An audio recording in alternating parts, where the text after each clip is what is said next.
Hi, this is Derek with Schenko Roofing. I'm here at the Hughes residence in Vienna.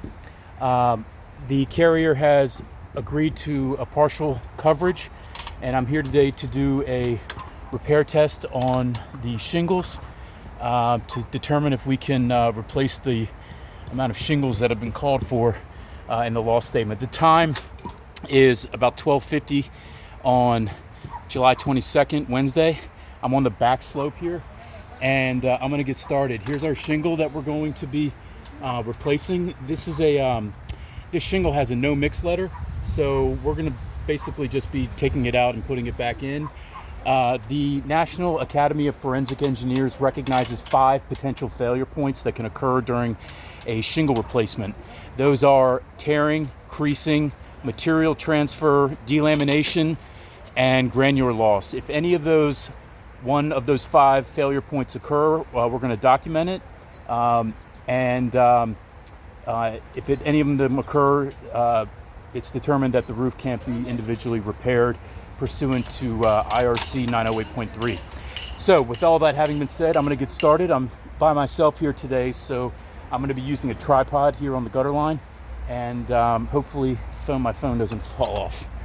All right, so I'm going to put this right here, and I'm going to get started. Also, I'm using industry recognized tools. This is a industry approved pry bar, and this is an industry approved AJC hatchet hammer with a magnetic head. So the tools that we would use for this type of repair are being used. So with that said, I'll go ahead and get started. So first I'm going to start by breaking the seals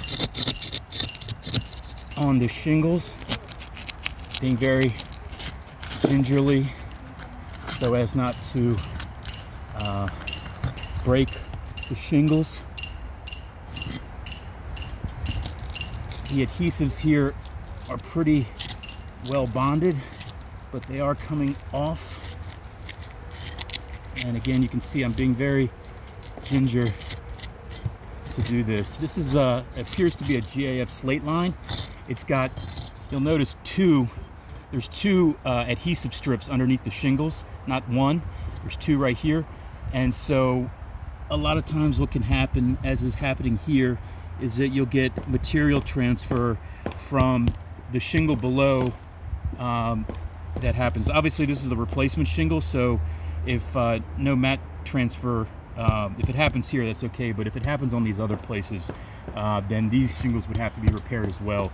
But yeah, I'm going to bend this shingle back just because this is the replacement shingle that I'm going to be pulling out. But you can see how there's a lot of aggregate that has been pulled from the shingle below. And if this occurs up here, then obviously these shingles will never properly reseal. So I'm going to continue breaking these, but I wanted to point that out on the replacement shingle that I'm going to pull out before I move on to breaking the seals on the top 2 shingles. So I'll continue cutting. So let's see here. Now that I've broken tabs on that, I'm going to start by the next course up. So I've gotten through the first course, or the first bead of adhesive. This particular shingle, it's a designer luxury shingle.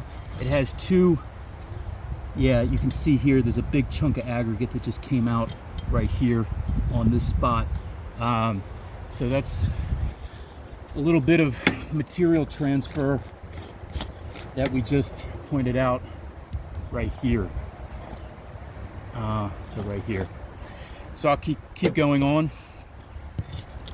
This is very likely going to happen on the other shingles, is that you're going to, even by breaking the seals very gingerly, you're still going to get a lot of this, particularly because there's 2 beads of adhesive on this particular shingle. I'm going to keep going.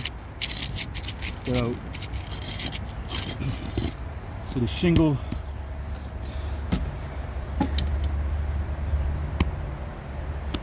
stops here, and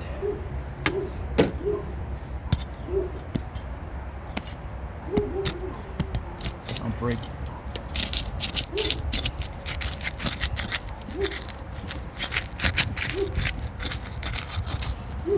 Yeah, you can see right here, there's a big chunk of aggregate that just came out of this from right here. I'll point that out towards the end of the video. But yeah, there's a lot of material transfer happening on these tabs that I'm breaking in order to free the nails of the replacement shingle. So, all right, so shingle starts there and it ends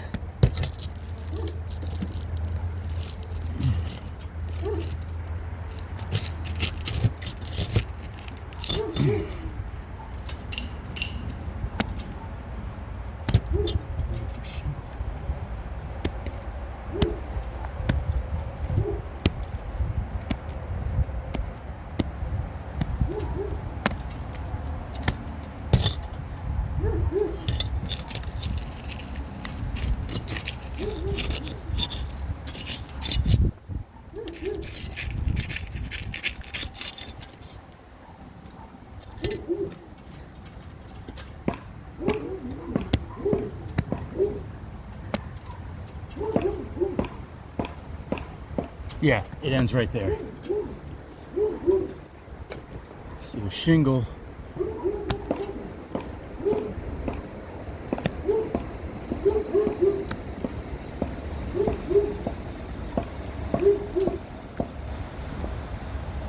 ends right here.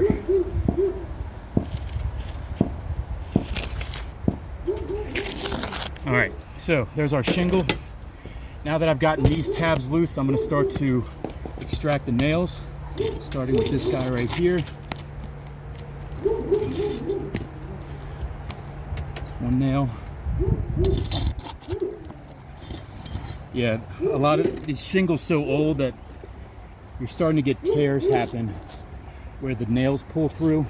I'm going to put tear right there, but I don't know if you can see this, but the hole, it's starting to pull through. You can see that you have a little tear line that's running across here. So this particular shingle has started to tear at this location. I'm going to keep going.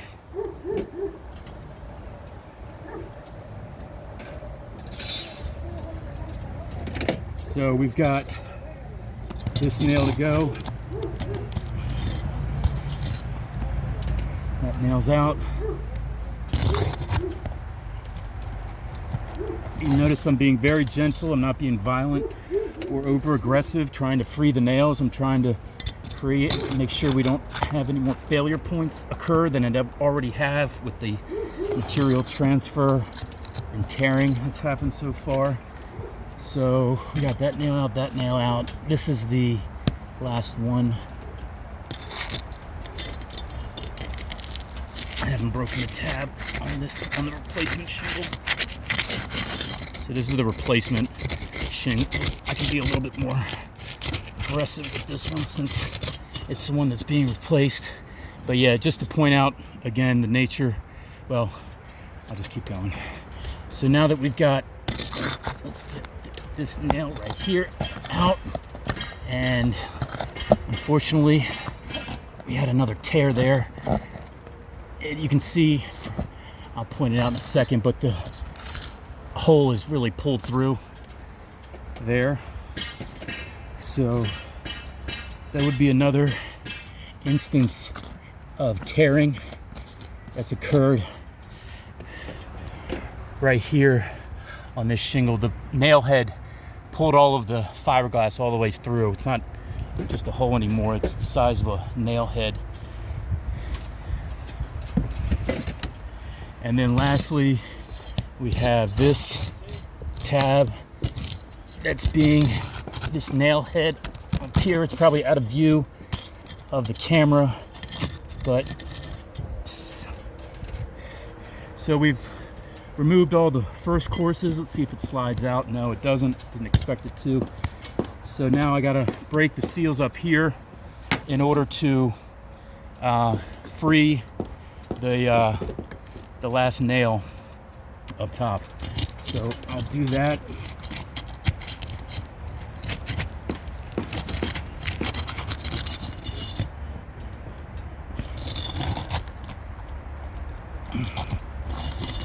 That nail head is out. See, I'm being very gentle with the industry approved hatchet bar, but again, you're getting lots of material transfer. You see that big chunk that just came out? So I'm gonna pull these two. Have another pull through. And get this one.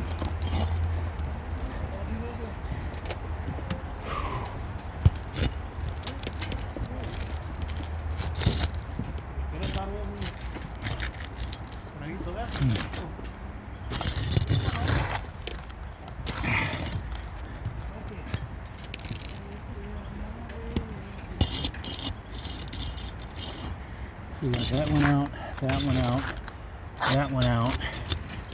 Break this seal.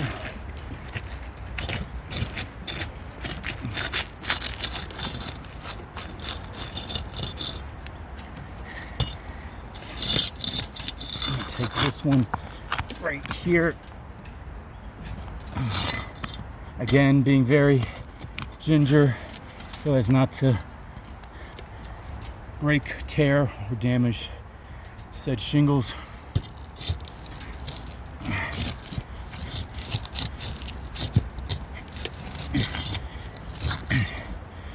This will be the last nail, and it should pop right out.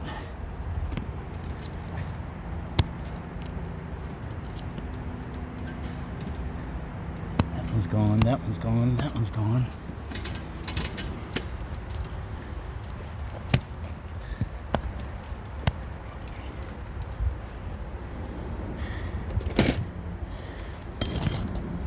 So this should be the last nail right here.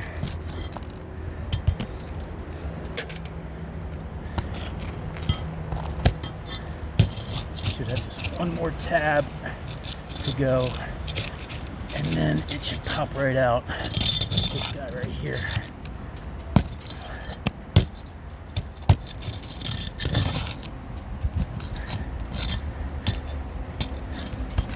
Just had a really large tear on that one. You can see here that that thing's completely torn out. Continuing on.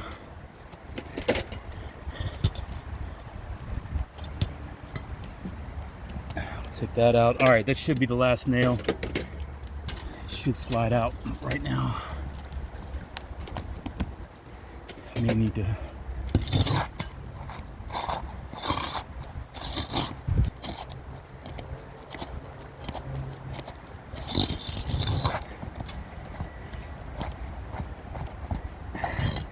Yeah, it's still connected to the second underside adhesive. That's why it's not coming out.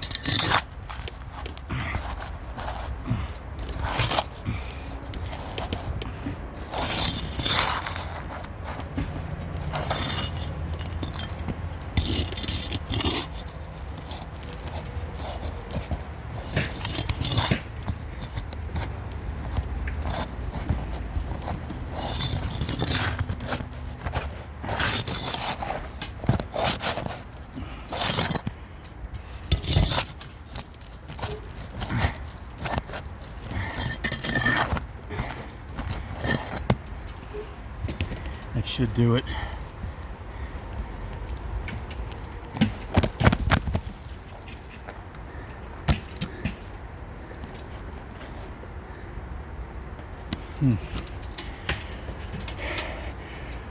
Rather than pull this shingle all the way out, I'm going to just document the failures now. I'm tearing the underlayment really badly because the adhesive that's on the underside of the replacement shingle is really super bonded to the decking. It's probably soaked through the underlayment and fused it to the deck. So this is going to get really violent in order to take this out, and I already have the failures already here. So just to circle back, we have material transfer that's occurring to all these shingles. See there and there and It happened up here. There's another good example right there. So there's material transfer happening all over. At a minimum, these 2 shingles need to be replaced now. And also the underlayment needs to be replaced as well because it tore. And you need a, you know, a monolithic barrier per IRC. What is that? I think it's 906.7. So anyway, these 2 shingles and the underlayment now need to be replaced. And we haven't even extracted the 1 shingle that we intended to replace yet. So this would be considered a fail due to the other thing that I want to point out is there's granular loss now. When I move my hands across here, you can see granulars coming out. That's granular loss. So far 3 failures have occurred: tearing, material transfer, and granular loss. And so this is a fail. If you have any questions, you can reach out to ACP for any clarification. And I'll conclude the video then. The time is approximately 1 p.m. Thank you.